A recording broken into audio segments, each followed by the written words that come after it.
अस्सलाम वालेकुम, मैं अब्दुल सत्तार। आप अलग न्यूज़ देख रहे हैं। तारिक मतीन हमारे साथ हैं। मुस्ताफ़ी कमिश्नर रावलपिंडी के हवाले से इदारों की रिपोर्ट आ गई है और उसके अलावा चीफ जस्टिस ऑफ पाकिस्तान काजी मोहम्मद फ़ाइज़ ईसा साहब ने इल्ज़ामात का जवाब दे दिया है। इस पर बात करेंगे, लेकिन उससे पहले आपसे दरख्वास्त है कि चैनल को सब्सक्राइब करें। सब्सक्राइब करने के साथ साथ घंटी बजा दीजिए।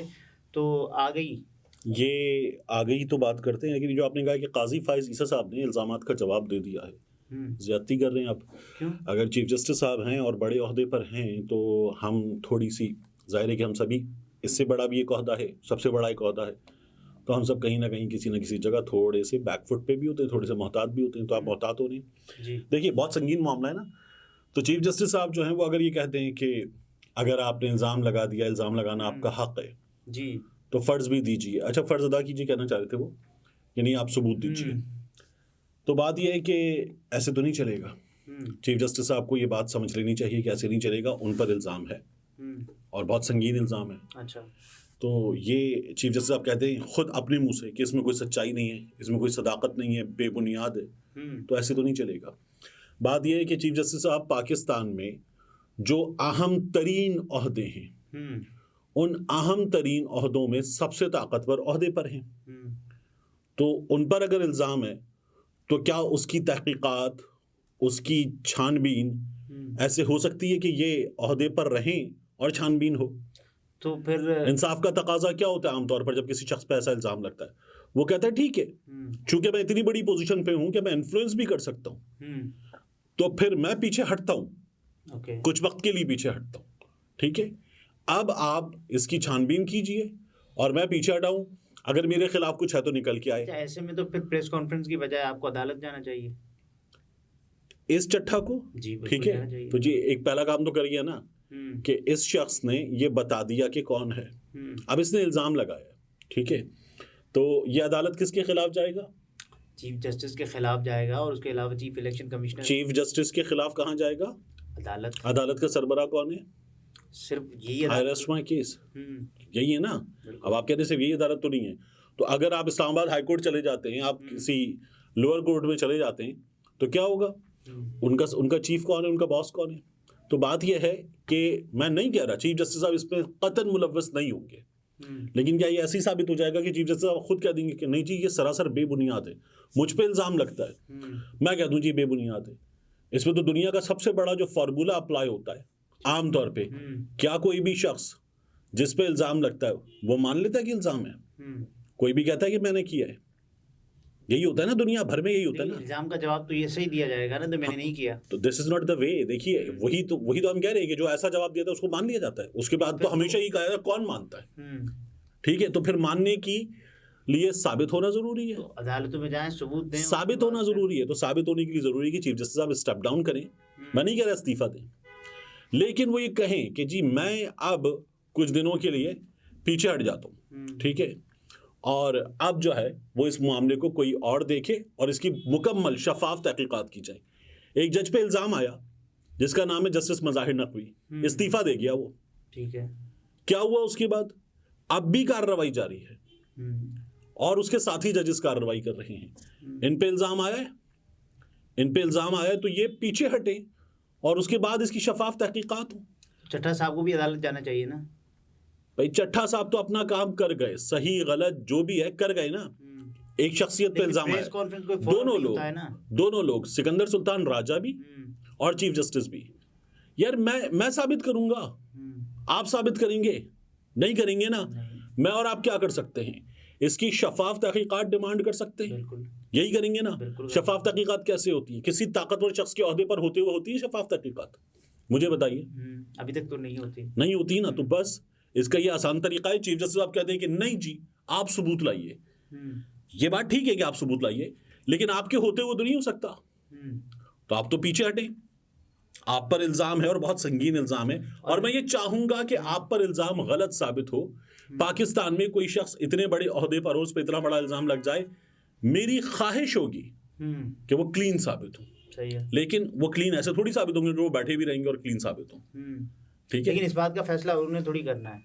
कौन करेगा इस बात का फैसला? एक आजाद जुडिशियल कमीशन बने जो अगेन हम वापस घूम के वहीं पर आ रहे। क्या वो आजाद होगा जब ये होंगे?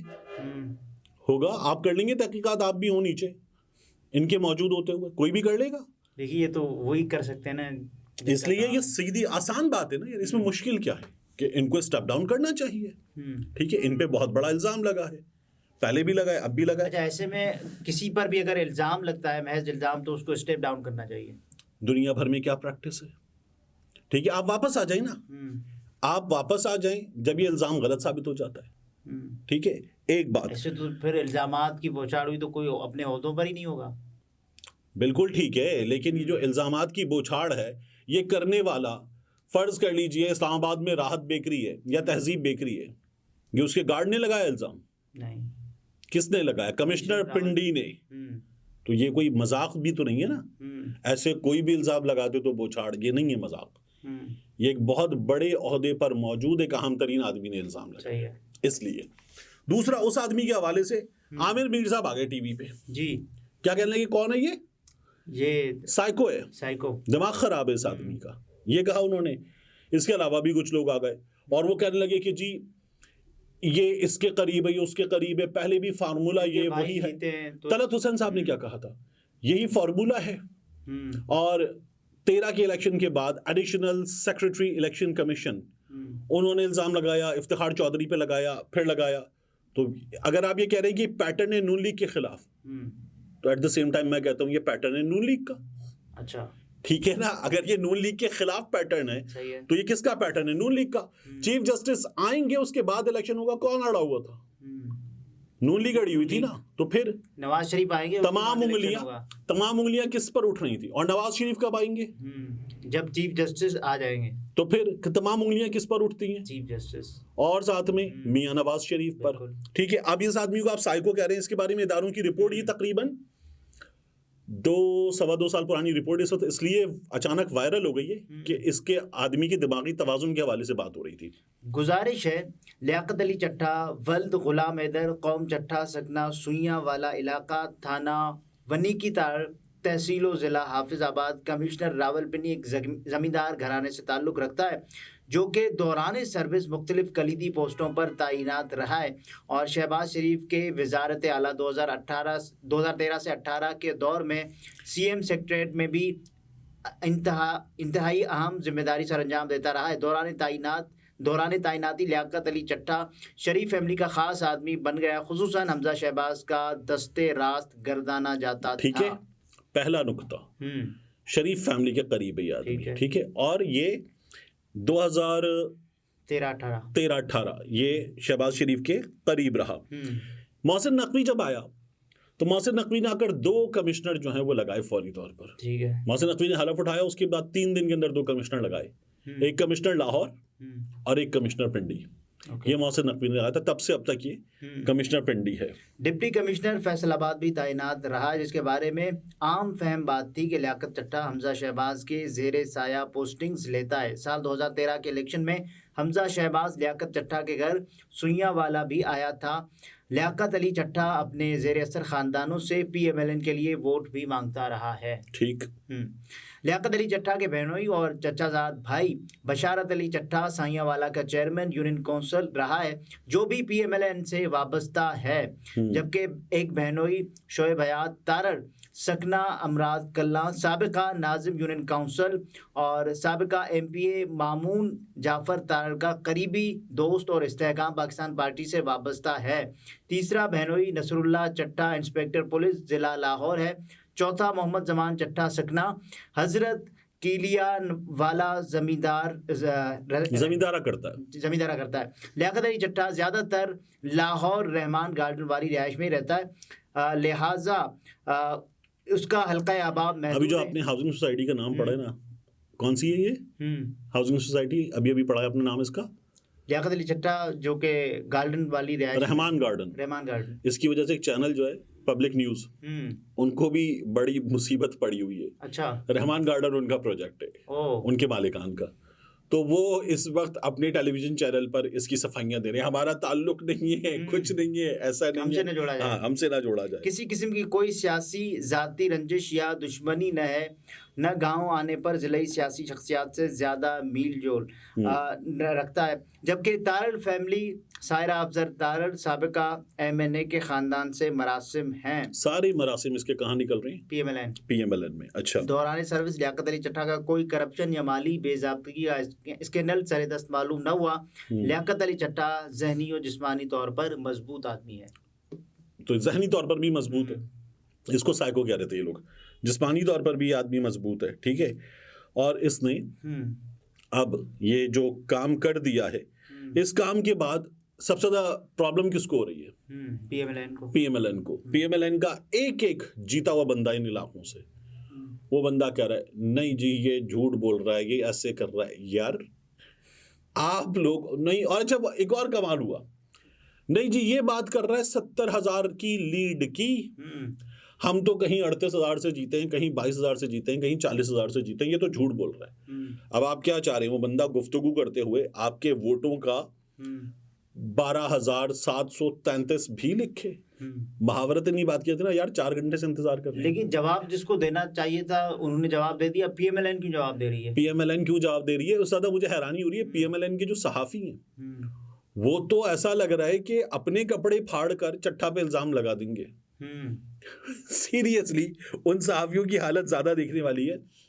रावलपिंडी डिवीजन में रावलपिंडी की गालिबन 6 सीटें, फिर उसके बाद जालूम की 2 सीटें, मेरा ख्याल है चकवाल की 1 सीट है, अटक की 2 सीटें हैं, ये हो गई कोई 11 सीटें और हैं इसमें। ये पूरे इस डिवीजन की सीटें हैं, ठीक है। 13 सीटें, 13 कौमी की और 26 जो है वो सूबाई की। अभी तो एक चट्टा बोला है, अभी और लोग भी बोलेंगे। अच्छा वैसे लेकिन मेहर बुखारी साहिबा ने एक अच्छा ट्वीट किया, उन्होंने कहा कि दावों की छानबीन करें, दावेदारों की ना। बिल्कुल ठीक बात है। एक दूसरा एक और चीज देखने की है कि ये जो चट्टा कह रहा है क्या ये पूरा सच बोल रहा है, इस बात की भी तहकीकात करें। चट्टा ने सारी जिम्मेदारी डाल दी है चीफ इलेक्शन कमिश्नर पे और चीफ जस्टिस पे। अच्छा मुझे हैरानी एक और बात पे है, उस पर आपको हंसी भी आनी चाहिए। चट्टा ने कहा चीफ इलेक्शन कमिश्नर और चीफ जस्टिस ये जिम्मेदार हैं, मोहरें अब भी लगाई जा रही हैं। चट्टा ने क्या बताया? इस्लामाबाद हाई कोर्ट का चीफ जस्टिस या चीफ जस्टिस पाकिस्तान? क्या बताया? सिर्फ चीफ जस्टिस। तो चीफ जस्टिस साहब ये वाले क्यों बोल रहे हैं? आमिर फारूक साहब भी बोल सकते थे कि भाई मैं नहीं हूं, ठीक है ना। ये वाले चीफ जस्टिस साहब क्यों बोल रहे हैं? या लाहौर हाई कोर्ट के चीफ जस्टिस साहब क्यों नहीं बोल रहे?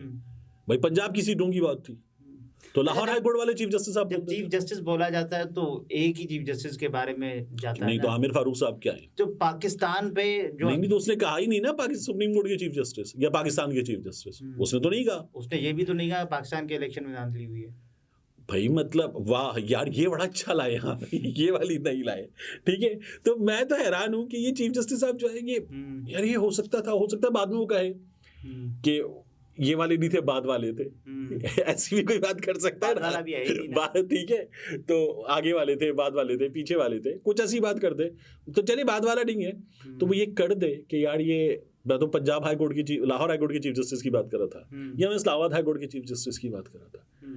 अब मैं तो वो भी नहीं कह सकता जो आमतौर पर ऐसे मौके पे कहते हैं, हालांकि है उनके चेहरे पर, लेकिन मैं वो भी नहीं कह सकता। क्यों? यार चीफ जस्टिस है ना तो इसलिए मैं वो भी नहीं कह सकता। तो आपने तो नाम भी नहीं लिया कौन से चीफ जस्टिस। हाँ तो मैं वो भी नहीं कह रहा, इसलिए तो मैं कह रहा हूँ मैं कह नहीं सकता और इसलिए भी नहीं कहा। अच्छा ठीक है, लेकिन वो खुद कह रहे कि मैं नहीं हूँ। नाज़रीन, ये तारिक मतीन थे, गुफ्तगू आपने मुलाहिज़ा फरमाई। इजाज़त दीजिए, अल्लाह हाफ़िज़।